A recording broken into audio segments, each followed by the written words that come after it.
get a chance to comment over there. So if there is something that you would like to ask that you're not getting through here, and I haven't opened up questions here, you're more than welcome to go over to my YouTube channel and ask over there. And like I said, I will try to remember to turn it on so that everybody can have a chance to ask questions. It just gets very overwhelming, mainly for the people in the comments. I can sometimes ignore the comments, but there tends to be a lot of racism in my comments, and there tends to be a lot of nastiness in my comments sometimes.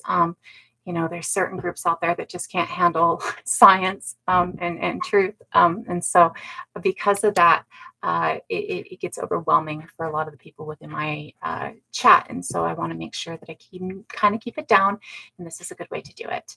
If you're new to my space, I am by trade a historian, a storyteller, an anthropologist, an archaeologist, a paleoanthropologist, a healer. These are things that I've been doing my entire life. I was raised within the knowledge of these things being important, and raised within how to do these on an Indigenous level, raised with an Indigenous community and how to do these things on an Indigenous level. I've got about 40 years of study behind the things that I talk about. Can't always give you exactly what source it was from 25 years ago, 40 years ago. Yet I'm bringing the knowledge that I have to the public, to people, so that people can understand some of the stuff that's kind of going on in the world around them and maybe get a little bit better understanding. This is because, to me, education should not be gatekept. Behind a $40,000 a year paywall or language is extremely hard for people to understand. It does seem like it's not very huge today, so I'm going to go ahead and turn on comments for a while, and we'll see if they stay okay. And since I believe that we shouldn't, have to deal with a $40,000 a year paywall or language that makes it hard for even people with extensive degrees to understand some of the stuff coming across, sometimes I use the space that TikTok, thank you, that TikTok gives me. And TikTok gives everybody with 1,000 followers a space to go live. And sometimes they'll take it away. They've taken it away a couple times on me. But it gives everybody a space to go live. And I use that space to go live to kind of teach, kind of give out some information, to kind of make sure that people are understanding a few of the situations that are going on in our world, and really who we are as humans. Again, this is 40 something years of education, of quest for knowledge and of quest in these subjects. And so I can't always give exact, direct, like I know I got it from this book, or I know I got it from that article. Sometimes I think I got it from somewhere, and I go and look back in that somewhere, and I'm like, well, maybe it wasn't that place. Half of it's there, but the other half of it's not. I don't know where I got the other half of it from. So I can't always get that information, but I do my best. I do have a website that has sources on it for a lot of the stuff, especially the newer stuff that I'm just recently, coming across and getting information on, which is a little bit easier for me to source for everybody. In my space, when the comments are on, it's very important to me that we avoid racism. We avoid comments based on phobias based on gender and desire. To me, this is anti-hate work. This is anti, othering work. It's not a space for people to perpetuate this stuff that's actually keeping us down, that's actually keeping us in the mud, that's actually making life harder for everybody. And so it's very important to me that if you're in my space and you're commenting, that you make sure that your comments are not racist and not phobic based on gender and desire. My response isn't always nice. I mean, it's almost always positive, and I do my best to make sure that I come across in a way that people can understand and grasp, and that tends to come in nicer words. That does not make sure. Roadkill, I don't know. I don't think so the tallest Homo erectus that we've had so far was a juvenile. And the understanding is from the measurement, they think that he would have been over 6 foot when he was fully grown. I think he was 14 at the time of his death, and they've extrapolated from his height and the measurements and everything else that he would have been over 6 foot. But so far, he was not 6 foot at death, and we haven't found a skeleton taller than him. So I do not believe we've found a skeleton of a Homo erectus that is over 9 foot tall. I do believe that when we look at speciation, we see something called island giganticism and island dwarfism. And we do see that Homo erectus, when they speciated into other species around the globe, absolutely fell underneath the categories of island dwarfism. So we see Homo florensis on the island of Flores of Indonesia is a great representation of island dwarfism. Island dwarfism says that when you're isolated, usually on an island where you can't get out, in a space where there is not a lot of space, and there are not a lot of large predators, and there's not a lot of food, then you're going to shrink to accommodate that space. You want to shrink so that you need less calories for the less food. You don't have a lot of large predators to try and fight, so it's okay to shrink without worrying about it. And the space is small, so you kind of shrink to adapt to the space, right? Island giganticism would be the opposite. Island giganticism would be if you're in a large space with an abundance of large predators and there's an abundance of food, you're going to get large. And we see this with things like megafauna in Turtle Island, North America, and in Abayala, South America.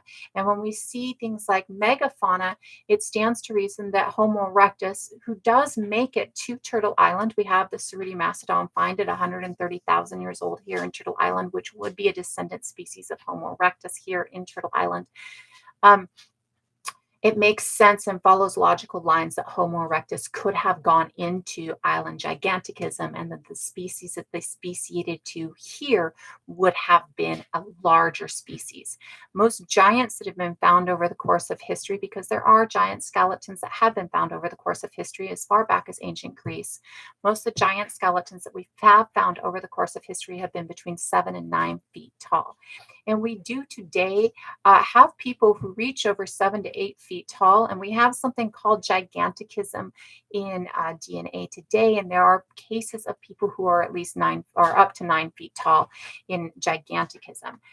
So, to my thought process, it makes sense to me that whoever the species was that Homo erectus speciated to here in Turtle Islands would have been a gigantic species, would have been between 7 and 9 foot tall. This also follows in line with a lot of the teachings that we see, or a lot of the traditions that we see within Turtle Island indigenous cultures. And it also falls in line with the fact that I think it's like 27 skeletons of giants have been discovered in total over the course of written history. And of the 27 skeletons that have been documented over the course of written history, the vast majority, I think like over 20 of them, were found here in Turtle Island, namely in mounds. Most of the giants that were found here in Turtle Island, in fact, all to my knowledge, of the giants who were found here in Turtle Island, all being before the mid 1900s, were all found and taken by archaeologists who at the time were very much grave robbers. Early archaeology is absolutely a form of grave robbing, and a lot of times what they would do is they would take those specimens or those belongings or those fossils or whatever it was that they got contact with or got access to, and they would take it and display it in their home or display it to their friends, and it would often end up in somebody's attic or somebody's basement. And so we do not have any of the giant skeletons that we have found in Turtle Island still today. All of the ones that we found over the 1800s and early 1900s have a tendency to have disappeared. There are some articles. It's hard to access some of those articles. They're all old in actual paper newspapers. And a lot of them are either on websites that are hard to access, like through paywalls, or they are not actually digitized. So finding articles and stuff like that to actually read up on them is a little difficult too.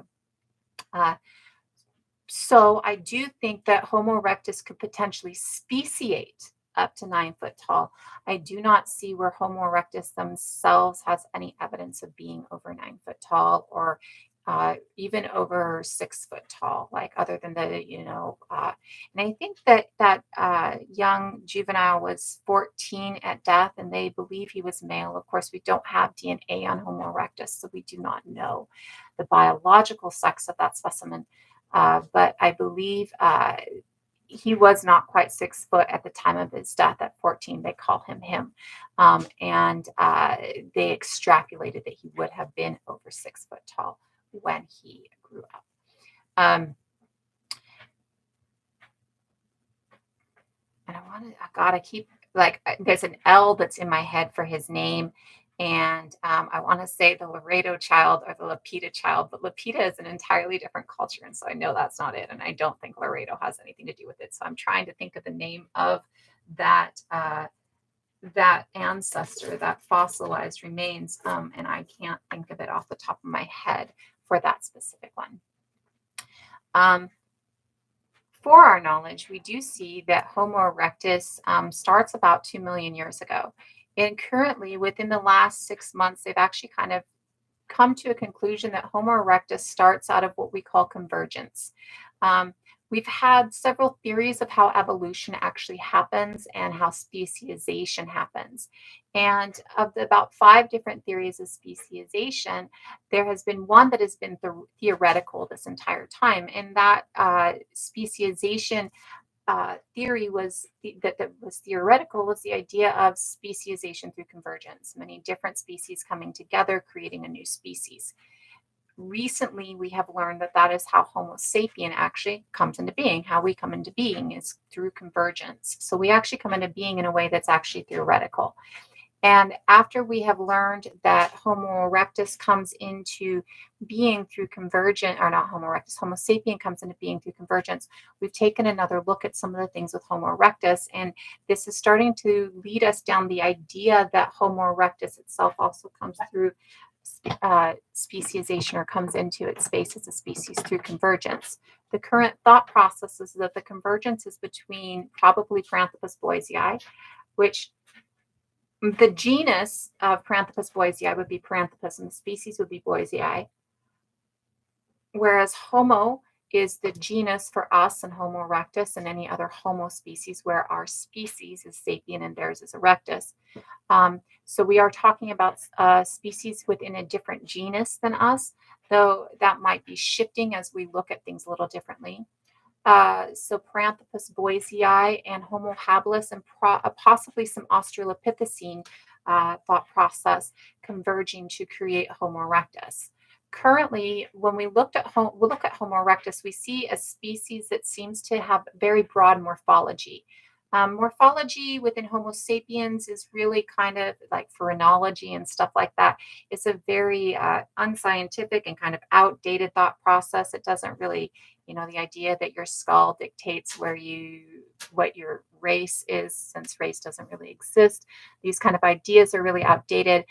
Yet when we look at something like erectus, we don't have DNA. So the morphology is all we have to go on when we're looking at these ancient species that we don't walk with anymore, and that we don't have DNA on. All we really have is the morphology of the body, the morphology of the skull, and the morphology of the skeletal structure. And so when we look at the morphology of Homo erectus, and we look at the morphology and skeletal structure of many of the other Homo species that live at the same time as Homo erectus in the same area as Homo erectus, what we see is that we have several different morphologies that live in the same community. Now, some people in paleoanthropology call these several different species of Homo, like Homo rudolfensis and Homo ergaster and Homo antecestor and Homo heidelbergensis. And some people within paleoanthropology call these subspecies of Homo erectus, namely because they all seem to live together in the same communities. Um, it's a little bit of this and a little bit of that. I kind of fall underneath the subspecies. I kind of consider them all different Homo erectus species. Though, as we're understanding this change of how we come about and how Homo erectus come about, it might be that that shifts a little bit for those of us who look at them as subspecies into the idea that they are several different species, but they're close enough knit that they can intermix. When we're looking at that, it is newer understanding that it is the intermixing of all of these different subspecies that is actually creating the ability for all of these different subspecies to, in their living together and they're working together and they're intermixing, create us. Recently, we've come across the understanding that our oldest find of a Homo sapien is in Morocco at 300,000 years ago. This is a find that we had thought for a long time was only about 40,000 years ago, or 40,000 years old, and they just redated it. And when they redated it, they realized that we are looking at a Homo sapien that is 300,000 years old. And this became our earliest evidence of a Homo sapien. This earliest evidence of a Homo sapien in Morocco kind of broadens up where in Africa Homo sapien starts developing. Thank you, Apollo.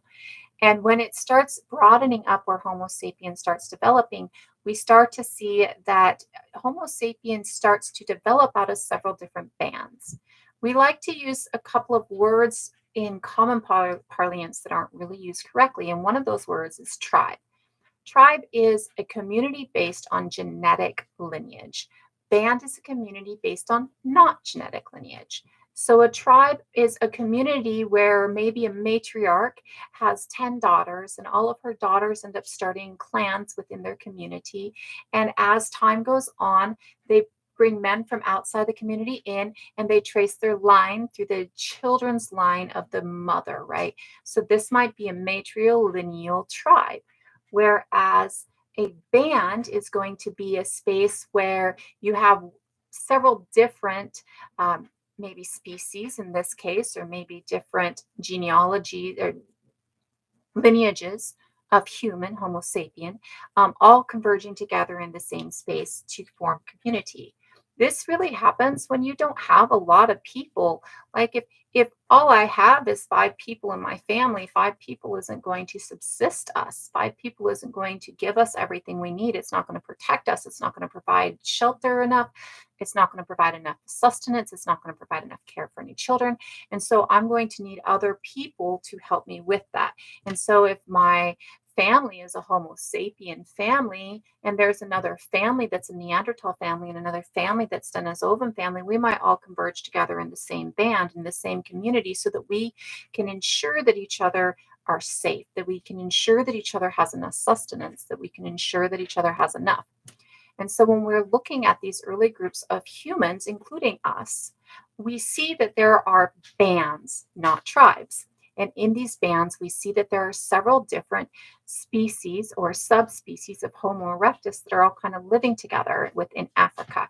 And these species that are all living together within Africa are intermixing. And in that intermixing of several different species or subspecies of Homo erectus, we see that mixing between them creates Homo sapien.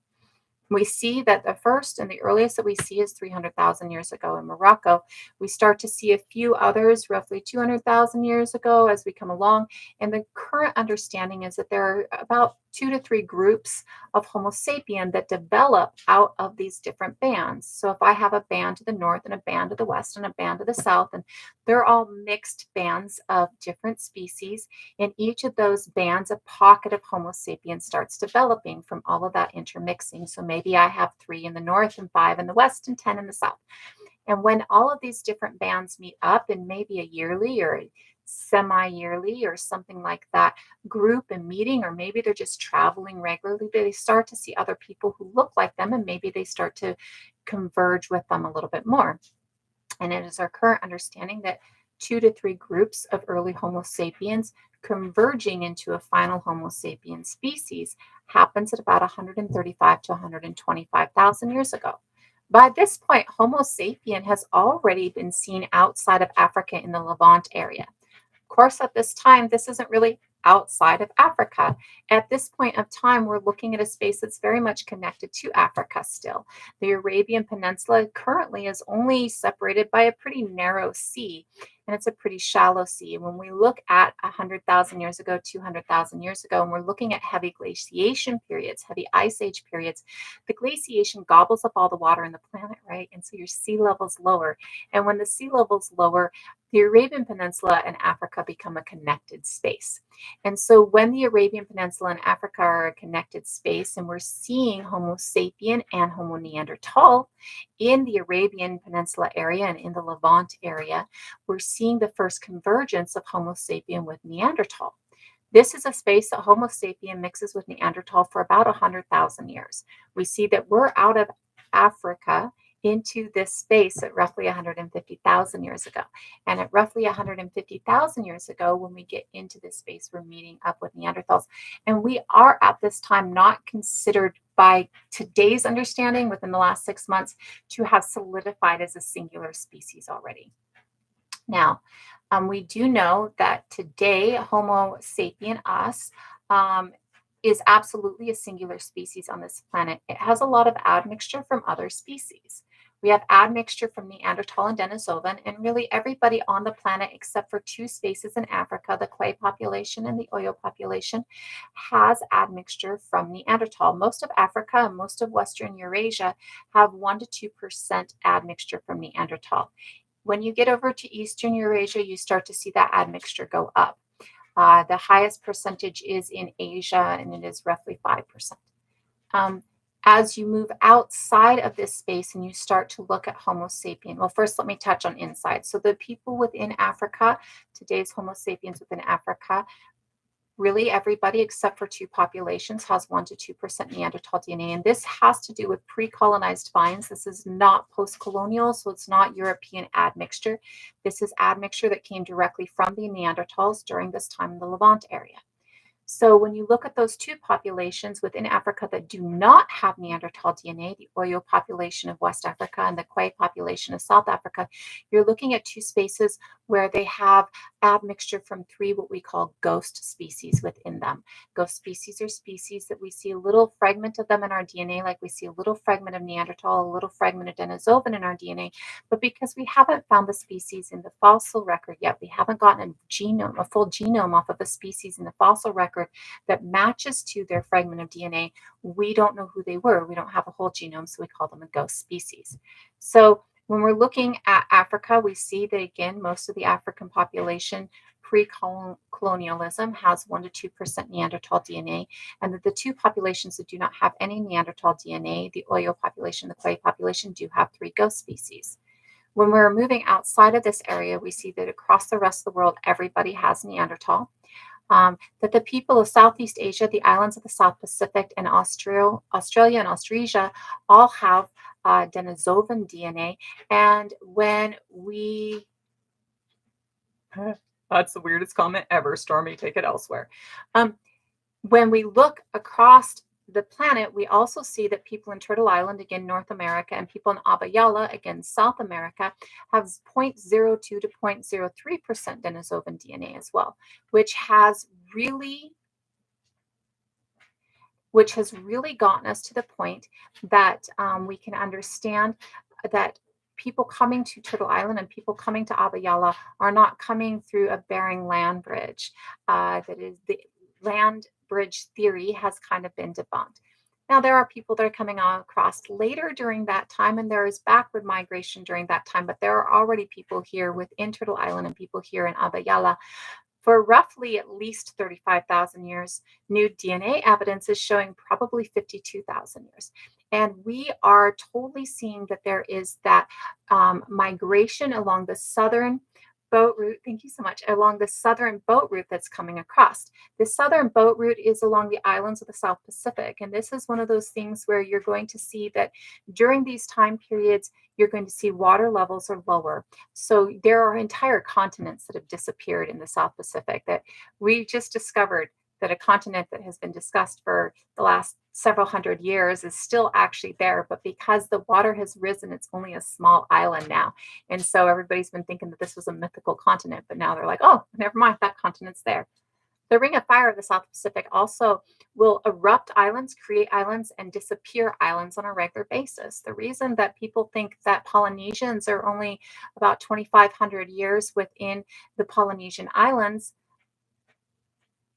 Maori, not Polynesian, I apologize, that Maori people are only about 2,500 years within the islands of the South Pacific is because the islands that they're on are only 2,500 years old. Of course, they're islands that were there when they were there prior to 25,000 years ago or 2,500 years ago, probably sunk, right? And so there's probably more evidence that we haven't found. Personally, I think that the Lapita culture directly descends into the Polynesian culture and into the Maori culture from the evidence that I have seen. So I personally believe that there's a lot of evidence that they've been there a lot longer. When we're looking at this idea of a southern boat route for a route to Abayala first and then to Turtle Island, we're looking at a route that's probably 35,000 years old. At this time, the Bering Land Bridge is completely encased in ice. And at this time, we absolutely see that there is water crossing. We see that there's water crossing within Homo erectus. We see that there's water crossing within Neanderthal. They recently came out with an article of Neanderthal being in an island in the Mediterranean. We also know that Homo erectus crosses water because we see Homo erectus cross water and speciate on the island of Flores in Indonesia, which is in the middle of the Wallace Trench. And the Wallace Trench is so deep that it's never been above sea level. So any islands within the Wallace Trench absolutely had to have a water crossing to reach. We also have recently found Homo luzonensis in an island in the Philippines, which is again below the Wallace line, the Wallace Trench. And so they had to cross water to get to that. We know that Indigenous Australians are roughly 70,000 years in Australia. And so this is early water crossing within Homo sapiens. So the understanding that we're crossing water much earlier than people have thought we were crossing water is absolutely not even theoretical anymore. We absolutely have fact that support it. So a southern boat route making it over to Abya is a huge, huge understanding that's coming across, and they're doing studies on this. Of course, many of us within Turtle Island, especially those of us within indigenous cultures, have known of this for a while. This is not new to us. It is just Western culture catching up, right? Western thought catching up. Thank you so much. And so when we're looking at this, we can absolutely see that people are making it here to the Turtle Island and to Turtle Island and to Abya at least 35,000 years ago. Like I was saying, there's a recent article coming across where they're tracing mitochondrial DNA and the divergence of mitochondrial DNA. And that divergence traces people here to Abya and to Turtle Island about 52,000 years ago. And so we are seeing that the dating for people here in Abya and Turtle Island has been pushed back considerably within the last year. When we're looking at all of this, we also see that there are two sites, one within Australia and one within Turtle Island, North America, that are evidence of erectus making it across the water into these spaces. The Moy Hill site at 120,000 years old in Australia would be a Homo erectus a Homo erectus descendant species having made it to Australia and speciated. And the Cerruti mastodon site from this San Diego Natural History Museum, headed by the principal archaeologist of San Diego Natural History Museum, is actually showing us that Homo erectus makes it here to Turtle Island and speciates here in Turtle Island by 130,000 years ago when this site is.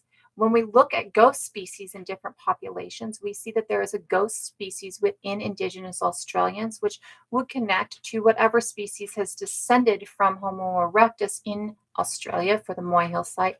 And we see that there is a ghost species in Turtle Island Indigenous people and an Abayalian Indigenous people. And so when we see that ghost species, it does correlate with whatever species speciates from Homo erectus to create the Cerruti mastodon site. When we're looking at ghost species and when we're looking at other species within us, like Neanderthal and Denisovan, we need to understand that these species are not species that come in through violence. These species are species that come in through inclusion. When Homo erectus is in Africa, Homo erectus is a part of a large population that's extremely genetically diverse. And so they can create us out of convergence, and they can create a population that is genetically diverse out of convergence. When erectus is moving across the globe, Homo erectus as heidelbergensis, as ergaster, as antecessor moving across the globe is not moving across the globe in a large number, right? Like you're not seeing a million Homo erectus or Homo heidelbergensis in Western Eurasia. And because you're not seeing a million of them, the species that speciate out of what we find within them are species that come about in what we've always thought is the way to speciate, though again, we have just proven this to be not the correct way, or not the way we speciated and not the way Homo erectus speciated. But the speciation that we've thought of for the longest time as the way of speciation is speciation through isolation. It's when a group is isolated from the rest of their group. And when a group is isolated from the rest of their group, their genes start narrowing and they start adapting to the area that they're in. And through adaptation and the narrowing of genes, you see that a new species is created. And this is how we know that Neanderthal is created out of Heidelbergensis and antecessor, and how Denisovan is created probably actually out of Neanderthal, Heidelbergensis, and antecessor. And this is going to be also how the other species that we see, the ghost species that we see are created, and the other species like Flores, Luzonensis, Longi are all created. And the new species that we just discovered 2 months ago or a month ago, which we have not even named yet, HLD6. Hello, everybody. And because we're seeing that, what we're seeing is groups that have very narrow genetic diversity when they're created as a species. What we currently know with Neanderthal is that Neanderthal was roughly about 600,000, 500,000 as a species whole throughout the entirety of its time as a species through the DNA that we have from them. And what we currently understand with them is that they were larger at one point, but they had two extinction level events for them. And in those two extinction level events for them, they shrunk down as a species. And by the time we come into contact with them, they're roughly 10,000 as a species whole. And in roughly 10,000 as a species whole, they become extremely inbred. They're marrying their cousins, they're marrying their aunts or their nephews. They are, very inbred. And when they're this inbred, most species look at inbreeding and see that inbreeding causes genetic mutation. You see it within us, right? Yeah. And it wasn't. And I know we're teaching a lot of that, but we're teaching a lot of the fact that, or the idea that it was violence, because we have so many people who are still stuck in this Western thought ideology that we are innately a violent species, that we are innately violent. And when we look at us, we can see that we're not innately violent. When we look at the biology, we can see that we're not innately violent. But so many people still stuck within Western thought are not teaching anything different yet. They're still teaching the idea that othering is innate with us, which it is not, and that violence is innate with us, which it is not. We have newer evidence, and within the last actual year, actually, we've had a lot of evidence coming out showing that violence is something that comes later, and violence is something that comes with stratification. And so many people are still teaching that, right? Yet we know now that it's not necessarily that these other species are definitely species that we envelop within us. So when we're looking at something like Neanderthal, where we're looking at a species who has become so genetically narrow and only has like 10,000 people left within their species, they need outside help to continue to thrive, right? They need outside genes to continue to thrive.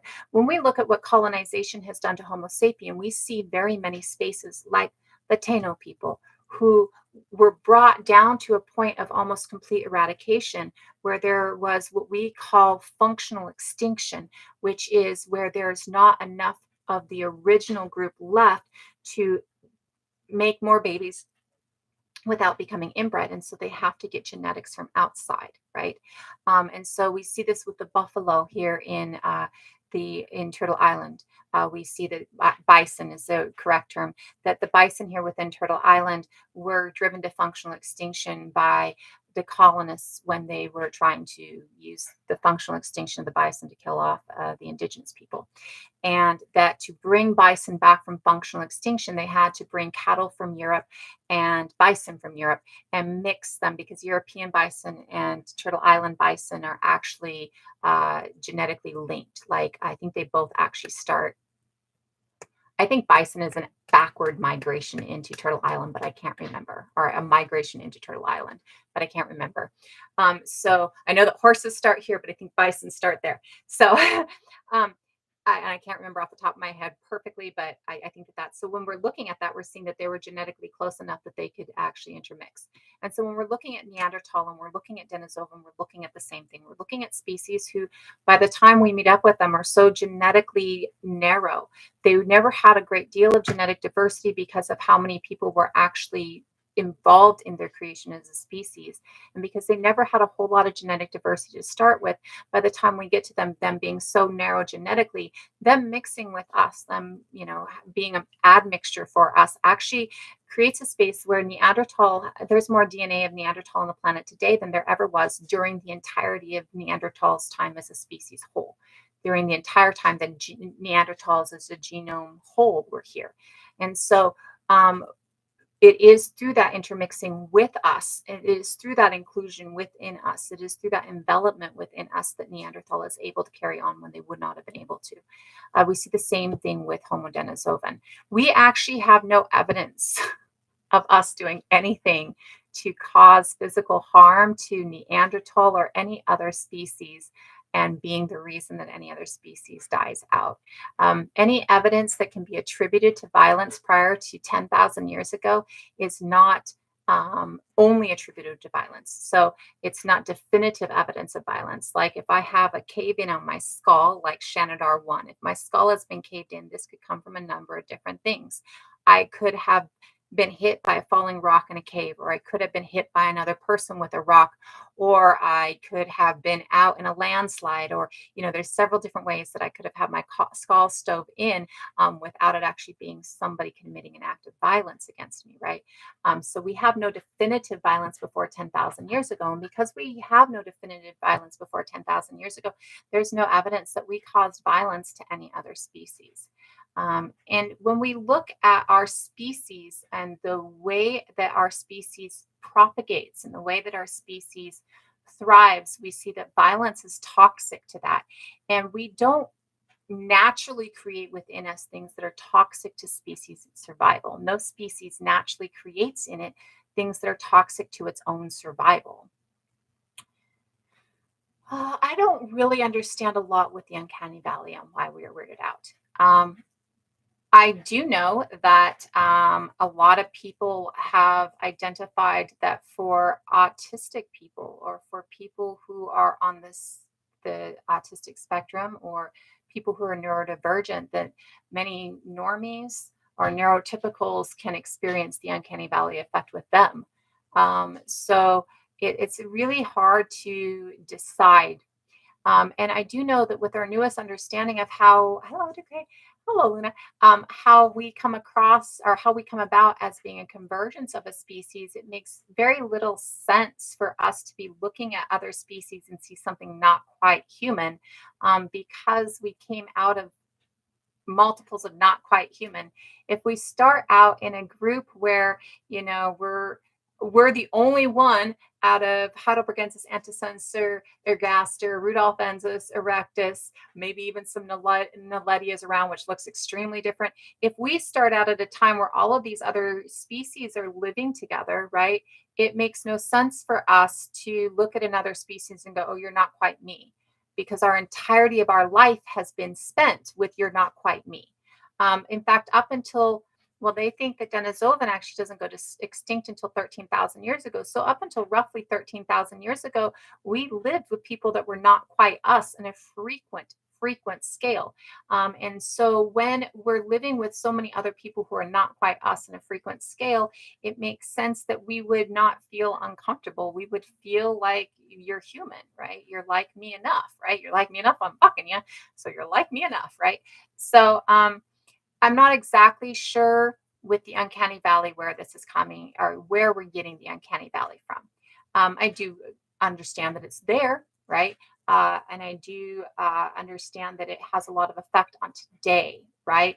But I don't know exactly where we're getting it from. I do not think that we're getting it from seeing other species, though, just because of all the evidence pointing to the contrary, that really it's a convergence of species that creates us. And if we create within a convergence of species, you're not going to look at grandma and grandpa and think that grandma and grandpa aren't not quite human, right?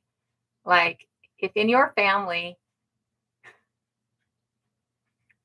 if in your family today there are several different skin colors or different cultures or different ethnicities in your family, you're not going to look at any of them, like if you're mixed and you have a maybe your mother is half black and half white, and so you have a black grandfather and a white grandmother on this side, and maybe your father is half Korean and half Polynesian, so you have a Korean grandparent and a Polynesian grandparent. You're not going to look at any of these grandparents and go, oh, you're not human, right? So, I just don't see it like that. I also am aware of the fact that, like, if I'm a Heidelbergensis, I'm not looking at my grandchild and thinking, oh, that's a Neanderthal. I'm looking at my grandchild thinking, oh, that's a child, right?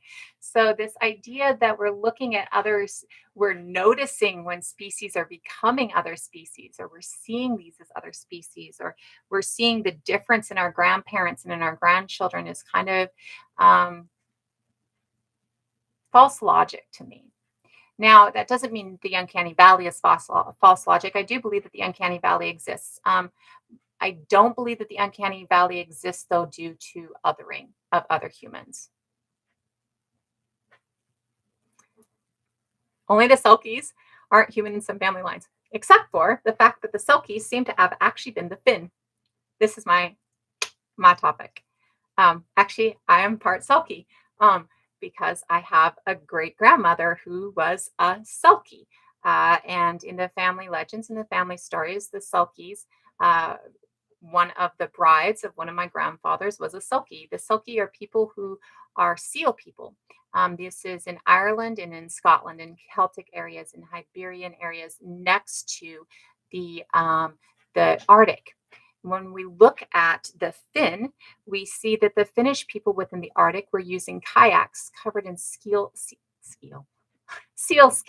kayaks covered in sealskin, and that their whole, like their parkas and their body coverings are all sealskin. This is something that's very common among Arctic peoples, and the Finns are an Arctic peoples.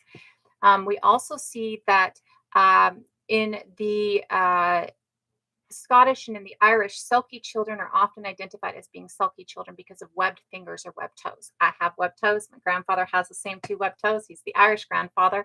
And my daughter has the same two webbed toes.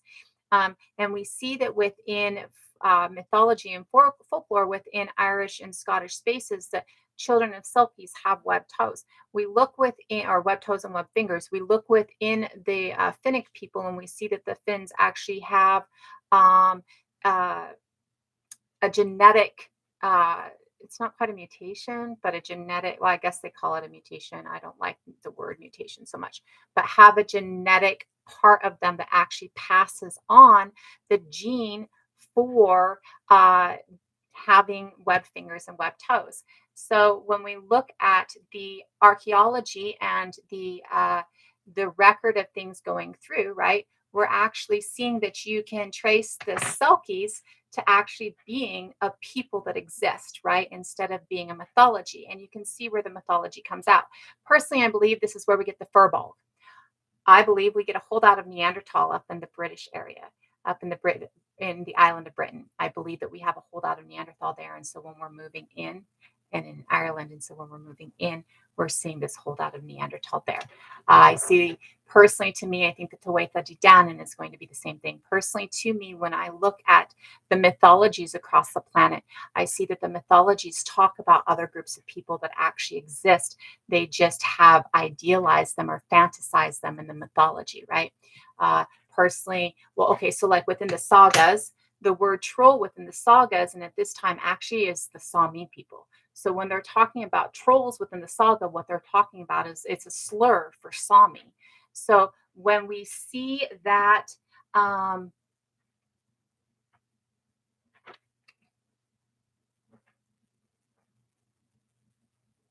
so two spirit, to my knowledge on two spirit and what I was taught as a child and how I identify as a two spirit is somebody who embodies both the masculine and the feminine spirits within them. A person who has both masculine and feminine within them. Personally, for me, I consider myself roughly this 60% female and 40% male. And this is not evidenced in the way that I dress or the way that I'm not like I change my whole body during these different time periods. It's evidenced in the way that I feel in these different spaces. So I don't think that this would represent two spirit just because we're looking at an entirely different. We're looking at a different group of people instead of like people that is two spirited, right? Do I have evidence for the Selkies? So this comes from, and it's been recent study within the last couple years. What I would look up with, if I were you, because I have not put this stuff on my website because this is not a typical topic of conversation in paleoanthropology. What I would recommend looking up is Selkie legends or Selkie folklore, uh, Selkie genetics, and then I would look at ancient Finn, and I would look at like there is a lake in Finland that used to have seals. There is a specific type of seal that is thin. It's a thin seal, and it actually is extinct because they utilized it to extinction, right? So I would look at things like that, but I don't have like the actual um, I don't have a bunch of links for that one because that is several different knowledges that I have translocated into one, if that makes sense. And Two Spirit is pan native as a word, as a phrase. It's originally Ojibwe. Um, and the original thought process is that it is two separate genders embodied within a person, though it has become very pan, and it is one of those things that different groups can look at it differently, but the original of that. By Selkie, I mean the seal people. So within Ireland and Scotland, there are legends of what they call the Selkie, and what they believed was that the Selkie were seals, and that if you a maiden would come to shore and shed her seal skin. Excuse me, these are kind of like mer people or sea people, right? A maiden would come to shore and shed her seal skin, and when she would come to shore and shed her seal skin, if you took that, God, 5 times fast, it's not working for me. If you took that seal skin, you could hold on to her and she could not leave. She could not depart, which makes absolute sense if you're looking at her seal skin covering her kayak so that she can go through the water, or covering her body so that she can be in the water, right? And so they take her seal skin and he would hide it away. And if he could get her seal skin and he could hide it away, he could capture her and keep her for a wife. And if she could find her seal skin, she would escape back to the sea, right?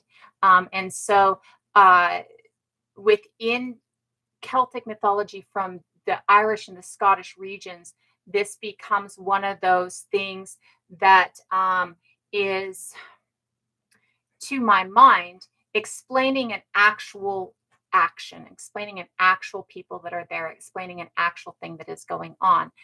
We do know that the Finn people are absolutely moving through the Hebrides, moving through the northern part of Scotland, moving through the northern part of Ireland, in all of these Arctic regions up in here, right?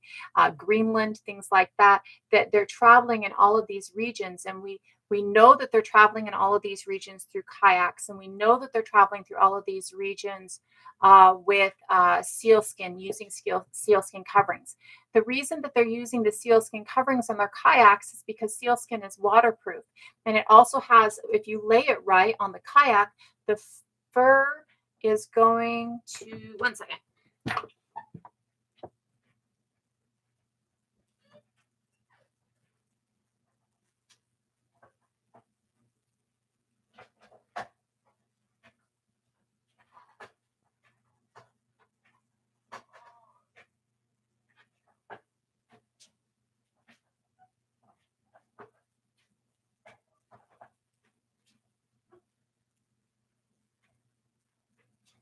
I have sealskin earrings and I don't know where I put them at, so I can't show you, but I was going to show you that the sealskin will lay a certain way. And if you put that laying backwards so that the prow of your kayak is with the sealskin facing backwards, this will make it sleeker through the water so you can move through the water easier. And then if you're covering your body with something that's waterproof, and you're covering your body with something that is protective against the cold, that insulates against the cold. And so when we're looking at Arctic peoples, many of the Arctic peoples actually use sealskin as parkas, and they use sealskin as kayak covers throughout the globe in the Arctic. And so when we're looking at the Finnic people, the Finns, you can see where this is translating, and you can see them moving through the areas in kayaks, in sealskins, and you can see these legends involving and evolving in these areas. So to me, this translates down. And that's because for me, every history has a truth. Every oral tradition has a truth, right? Every oral tradition is real. To me and to my understanding, when I have looked at things and when I have learned things, I have found that oral traditions are tending to be more factual, tending to be more truthful, and tending to be less propaganda based than written traditions, than written word. I have more faith in oral tradition than I do in written tradition. Written word is typically done by a conqueror. Typically, writing all kind of starts in the same area to our thought process. So there are other writings that kind of gotten ignored. And because what we consider writing to have all start in one area, when they're moving in, they're ignoring the writings that are already there, like hieroglyphics or like the calendars that are here in Turtle Island that are pictographic, or like Ogham, which was used for everything except for religious teachings, because Ogham is something that was they wrote with Ogham, it just was not recognized, right? And so they're ignoring the writings in the area and they're replacing it with their own, and they're ignoring the knowledge in the area and they're replacing it with their own propaganda. And because they are ignoring all of that stuff and replacing it with their own propaganda, to my thought process and to my knowledge, oral tradition has a tendency to be better. It's also because I know that in most spaces, oral tradition is something that is taught in a very memory inducing way. Like one of the reasons that the Druids didn't uh, put things into writing when it came to knowledge and spiritual things is because of the fact that once you put it into writing, it dumbs you down, right? You don't have to memorize it. You don't have to remember it. You can pull it up. They've actually done studies that prove that we are actually losing our ability to remember things today because we can Google it. We can Google everything. So we don't have to maintain the memory of it because we can Google it. And so this is one thing that like Celtic societies were really concerned about. They didn't want you to lose the truth. They didn't want you to lose the knowledge. And so they didn't want to commit it to writing because it's easier for you to not memorize it. And so within Celtic or Druidic tradition, especially when they're teaching oral tradition and when they're teaching, what they're doing is they're teaching specifically usually 3-line stanzas, and specifically usually in an iambic, which is the rhythm and the meter of the word. Of the sentence or the phrase, like we see iambic pentameter within Shakespeare, right? Iambic is the rhythm, pentameter is every fifth syllable, pent, right? So in the Druidic iambic and rhythm and meter, it would give you the ability to memorize it easier. So if I'm teaching you 3 lines in an iambic that is easy for you to remember, then as you're learning those 3 lines in that iambic that's easy for you to remember, and then I repeat it and repeat it and repeat it until you can repeat it back to me word for word, then I teach you the next. And then you can repeat both of them, right? And so this maintains a lot more continuity of truth and continuity of fact than written stuff does. And so for me personally, I place more validity in oral tradition than I do in written history. That doesn't mean that I don't look at written history. I do. I've been a historian half my life, right? So I do look at that. I just don't look at it as much as I look at oral tradition. And so when we look at oral tradition and we see all of these different things throughout oral tradition, to me, this signifies knowledge that we should be looking at that we're not. I So dragons as in fire-breathing beasts, I don't think exist personally. I do believe that so God, 5 years ago, 6 years ago, they discovered a dinosaur mummified in a pterodactyl, I think is what it was, that was mummified in Western Eurasia. And at that point, they realized that there were feathers on many of the dinosaurs instead of scales. Um, This fan is a little loud, and I apologize, but I'm getting hot. We realized that there were feathers on dinosaurs instead of, at least some of the dinosaurs, instead of scales. Um, Something that's mummified and is still there is not going to be millions of years old. So there is a possibility that some different forms of dinosaurs might have existed past the extinction event. We know that chickens are descendant of the dinosaurs and crocodiles have been around, right? So it's possible that some forms may have existed. I think that our understanding of dragons for a lot comes from pterodactyl skeletons, comes from remains of pterodactyls. I do believe that there's a possibility that there are some, and again, this isn't something that I know for a fact. It's just a possibility. I believe in a lot of different possibilities. I'm not even sure if it's a probability. I just believe that it's a possibility that some dinosaurs are existing later. And if that is the case, that this could be misconstrued as a dragon, or that the fossilized remains could be misconstrued as a dragon. Do I believe that we interacted with fire-breathing beasts? No. But I do, though, believe that there was evidence for us that we built those thought processes on. Uh, they've recently realized that some of the ideas of what is that cyclops, that the idea of cyclops comes from an elephant skull that was dug up, and they thought that it was it was a human, right? And so they thought it was a cyclops, right? So when we look at things like that, we definitely see that there are fossils out there that have been misconstrued as something else, and so it could be that. Then we do have like the Komodo dragons and things like that, and it's got a D in it, just so you remember. It's not a kimono, it's a Komodo. But yes, we do have Komodo dragons, and Komodo dragons are actually can get very big, right? And there are other lizards out there that have been able to get very big. Um, to my knowledge, the only flying lizards that we have had are the pterodactyls and things like that. And like I said, there is evidence they found mummies of them, right? Or mummified remains of them, which means that there is some evidence that they might have existed longer than we thought. And even if they didn't exist into our time and space, finding the remains of them could have led to the idea that there are flying lizards out there. Um, Fire breathing comes into probably a whole different idea and frame, but it's there. And chickens are brutal. When I was little, right before we moved into the middle of the woods, we were living in this abandoned train station in Fur Island, and this is right after my dad got together with my mom and moved in with us. We had gone up to Alaska for like 6 months and came back, and we're in this abandoned train station, and no electricity, no running water, no nothing. And we had chickens, and we had a rooster. And that rooster, every time I'd go to the outhouse, that rooster would chase me. Every time I left the house, that rooster would chase me. There were times it actually chased my mom up onto the wood pile while she was pregnant. We had to have chicken for dinner. But chickens can be very, very, very brutal. Yeah, well, there are beetles that do that, and there are other species that can produce effects, right, depending on what they eat, right, and so that's absolutely a possibility to my mind.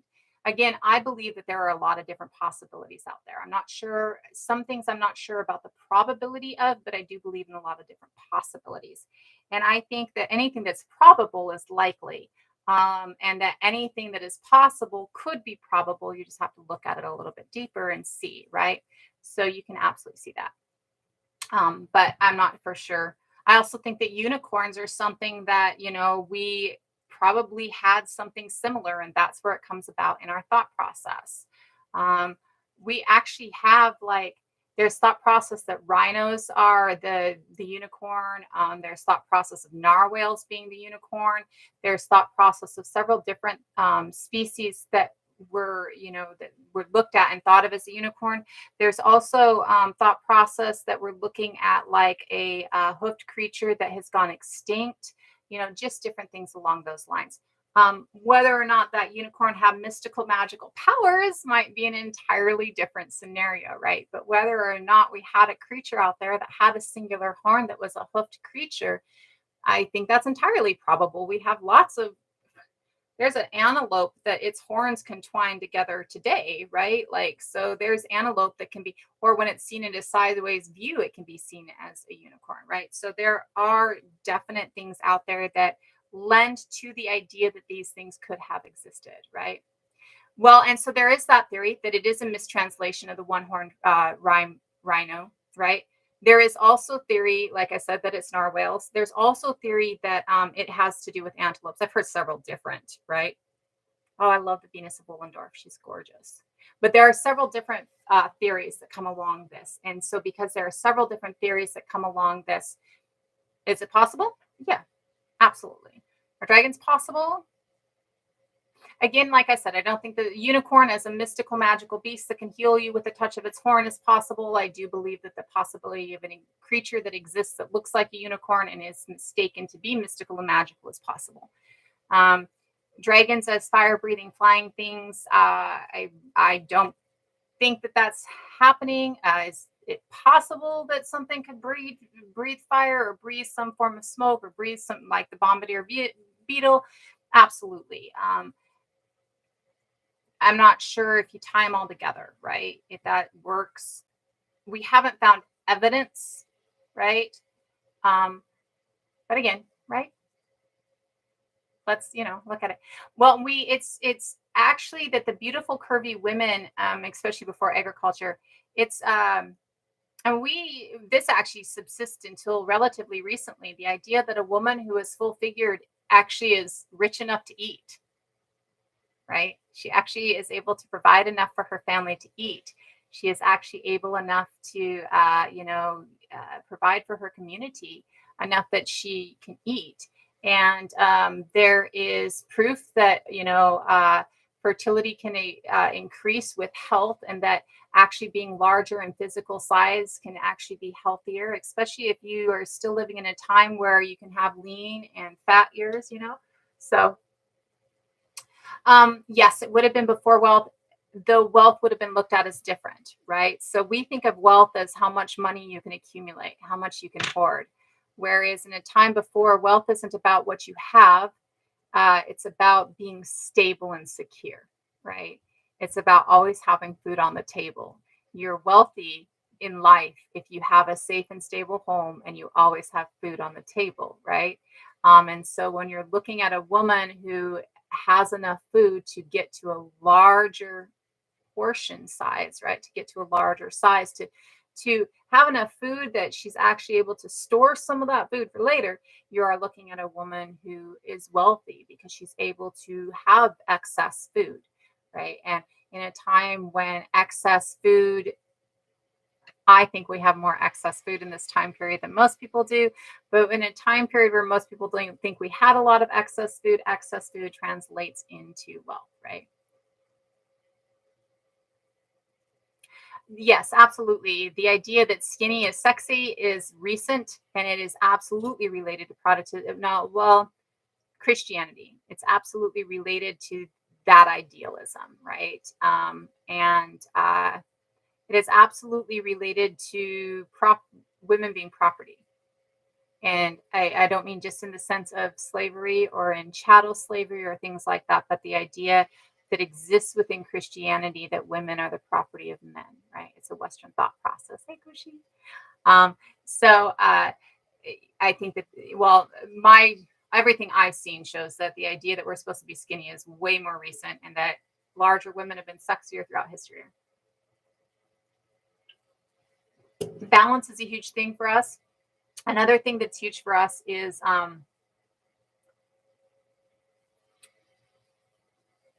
if I am large but the rest of my community is small, that's not a good thing. If I am large and everybody else is starving, that's not okay. That's me hoarding, right? We absolutely believe in the idea of absolutely having a shared wealth, a reciprocal culture, that I never take more than I need, right? That abundance is a shared abundance, it's not a hoarded abundance, right? And so that's a huge difference here. And that is something that I personally think that everywhere had prior to um, stratified society, city building, and narcissistic god kings, right? I think that Venus could be one of the first Barbies. So there's some evidence that she's actually a fertility symbol, like maybe some of the Venuses have what we call a cap, or like their hairstyle is a little different.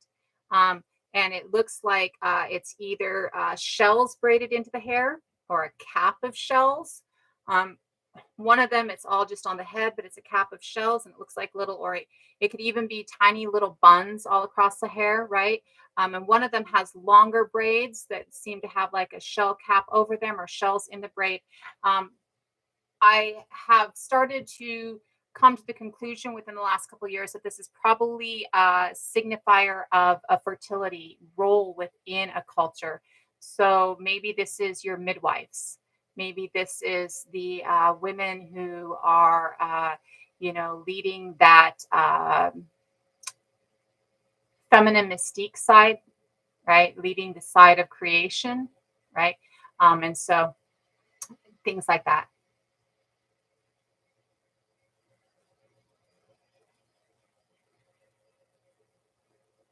When the migration from Africa happens. So when we look at Homo sapiens coming out of Africa, So we do know that all Homo sapiens start in Africa to our current knowledge. They do make it up into the Levant area, which at this point is part of the African continent at 150,000 years ago. And they spend about 100,000 years mixing with Neanderthal in this space. Um, at a roughly 70,000 years ago, some of them make it outside of Africa or outside of this area and they move on. And this is where we get indigenous Australians getting to Australia at 70,000 years ago. Um, we do see that the rest of Homo sapiens, or at least the rest of the genetic line that we see today. So is evidence that there are other Homo sapiens who are making it out like 80,000 years ago, 120,000 years ago. There is not evidence that their genetic line continued. So they're a dead end of our species, right? Um, and it could be like five brothers and one goes there and one goes there and that one doesn't have children and that one has children but the one down here does, right? So it could be several different things, but what we see is that those who did make it outside of the Arabian Peninsula Levant area prior to 50,000 years ago, other than indigenous Australians, don't seem to have left a lineage outside of the Levant area, the African continent, which it is still part of the African continent at this time again. So roughly 50,000 years ago, that they're pushing that back currently to about 52 to 55,000 years ago, we start to see our first Homo sapiens entering into Western Eurasia. We start to see our first evidence of people in France, lower Mediterranean area around 52,000 years ago, I think is the very latest. And this has just been very recent and I haven't looked into it too deeply. Um, so we're seeing that our first movement across the globe as Homo sapien outside of indigenous Australians really starts just after 50 or just before 50,000 years ago. And when we start to see that and we're moving into areas, as Tamara had said at one point in here, we absolutely see that many of the people, that the shading is darker. It does not mean everybody's dark. It does not mean everybody looks like our beautiful Homo erectus here. What it means is that the shading scale is darker. We see that Neanderthal themselves have a shading scale that's lighter. It again does not mean that everybody looks like me, right? It means that everybody is on a lighter scale. It could be that they go from pretty dark to pretty light, but it's on a lighter scale. Homo sapien at this time is all on a darker scale. We do see like Otzi, they just came across that they just did more DNA testing on Otzi and realized that his skin alleles, this color of his mummy is the color of Otzi. Otzi was a brown man, right? And they're actually relating him to Turkey now. Turkey is, I think they're looking at his mother as being Turkish and his father as being Swedish, right? So we're absolutely seeing that as people are moving into Western Eurasia, people are definitely on the darker shade. We see that people moving into Western Eurasia on the darker shade are moving in with lighter eyes. The lighter eyes are the first adaptation that we get to a low sun environment space. Light skin and light eyes are adaptations for low sun. Dark skin and dark eyes are adaptations for high sun. They protect from the sun. I have gray eyes, and when I go outside, my eyes hurt. If I don't have like a hat on or something to cover, and I can't wear sunglasses because I've got glasses, if I don't have something like that, it hurts my eyes. And this is because my eyes are developed for a low light environment. So when we're looking at the first Homo sapiens moving into Western Eurasia, we're looking at people who are moving in with lighter eyes and darker skin. Roughly 10,000 years ago, 8,000 years ago, Otzi is like 5,000 years ago. Let me look at Otzi's dating really quick. I never, between the BPE. Okay, so he's 5,000 years ago, roughly. So 10,000 years ago, 5,000 years ago, we are looking at groups of people who are on the darker shade. It's thought that roughly 5,000 years ago is when we start to see it moving towards a lighter shade. By 2,000 years ago, you're going to see that probably about 70% of society in northwestern Europe is going to be on a lighter shade. And when you look at 1,000 years ago within the Viking times, within the sagas, you still see that roughly 10% of society is dark. And so we do see that as people are moving across Western Eurasia, people are moving across Western Eurasia as Homo sapiens, as the darker shaded people. So as we're moving back and forth, we're definitely seeing that this movement back and forth contributes to us getting lighter skin, uh, and yet we don't start that way. We also now know that the tightly coiled hair, what we call 4C, that that's on a scale that was used by racists, like it's a racist scale. So I try not to use 4C hair as a terminology. But when we look at tightly coiled hair, we do see that tightly coiled hair or tightly kinked hair is how we all start out with hair. Like, is species start with us? And this is because where we're starting out, we're in a high sun environment, and the tightly coiled hair actually will create almost like a shade cap over our head. And then the lattice work of the tight coils creates a space for air to get through, which cools our brains, which cools our skull cap so that we don't overheat. And so when we do look at that, we are seeing that most likely many of the people in this area do have tighter coiled hair, do have curlier hair. So as we're looking at the Venus of Wollendorf, which is I think 20,000 years ago, let me double check on my dating for Venus of Wollendorf. And it's actually Venus of Willendorf. 23 to, or 25 to 30,000 years ago. So at this time period, we are looking at a darker people, and we are looking at people who likely had tightly coiled hair. And so it's absolutely certain that she, and I personally think when I look at the Venus of Wollendorf itself, that we are looking not so much as a hairstyle as we are looking at a cap. The reason is it's just kind of the way it folds over down here at her eyes. This to me makes it look like it's a cap. There's a Venus, and she's actually on my website, but let me see if I can find. Let me see if I can find her picture. There is another Venus that I do believe looks more like shell braiding in the hair. But let me go ahead and see if I can find the picture of that and get the name on her.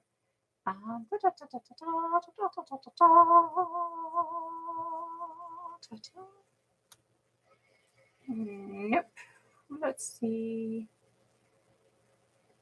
Origins. Oh, maybe I don't know where it's at on here. There is another Venus, though, that her hair is long.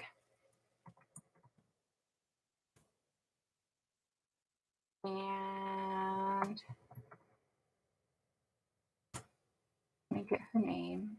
It's going to take me a second because I've got to find which one she is. There are many, many Venuses in the Paleolithic. Fertile women is actually one of those things that we were very into in the Paleolithic, because fertility and continuity of species. Here it is.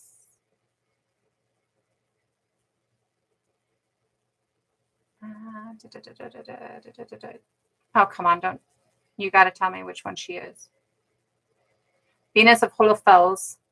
Okay, this is the Venus of Holofels, and the Venus of Holofels is the one that this is ancient origins, so it has a little bit, but not a lot. Some people are actually swear by ancient origins. I'm still not sure how I feel sometimes, but if you look at this one, you can kind of see. Hi YouTube. You can kind of see where this one looks more like it's beading and braiding in the hair, right? Than the other one does. And so with this one, I think it's absolutely beads or shells braided into the hair. With the other one, it does look to me personally more like a cap. That doesn't mean that I know for certain which one it was, but these are absolutely evidences of using shells or something within the hair or braiding within the hair, right? And I do believe that the other one looks more like a cap to me personally. But this one looks more like braids. And the newest, and it's really coming to an understanding by many people within the paleoanthropological community that this is likely a fertility symbol, and that actually the idea of having that hairstyle is actually having to do with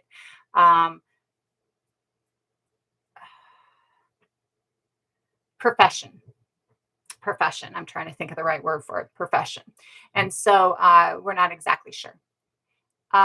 Is it just easier to carve bumps and braids? It could be. Braids can be hard to even draw sometimes, right? So it could be that. If you look at the Venus of Willendorf, though, it almost looks like curls on the Venus of Willendorf. It doesn't even look like shells. It looks like her hair actually looks like it's lines of curls almost. Um, it also looks like shells and it also looks like a cap. Like there's, and the reason for me it looks like a cap is because it seems to kind of hang down over her face, right? It kind of comes down like this. Hair is up here, it kind of comes down to here, and high kind of comes down to here, right? And so for me, that's why it looks a little bit more like a cap than it looks like a braided into the hair, whereas the other one looks more braided into the hair. Yes, and I could see it as that though. So the way it's so the Venus of Willendorf, it's lines like this, and then each of the lines is divided. Whereas to me, if you were braiding bangs or depicting bangs as opposed to the rest of the hair, there would be a distinguisher between the rest of the hair in the front, right? But it doesn't mean my interpretations of them are right. We don't have an absolute, we know definitive interpretation of any of them, right?